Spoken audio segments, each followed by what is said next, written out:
Tahu nggak sih, ternyata crash di MotoGP itu sering kelihatan parah banget. Tapi kok ridernya bisa bangun lagi kayak nggak kenapa-napa?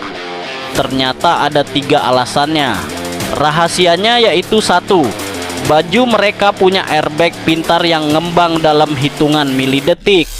2, helm super canggih, grapple trap, dan desain motor yang aman saat jatuh. Dan nomor 3 yang paling penting, tim medis MotoGP selalu siaga. Teknologi dan safety level dewa. Itulah kenapa rider MotoGP bisa selamat meski crash keras. Makasih udah nongkrong di sini. Jangan lupa like, komen, dan subscribe ya.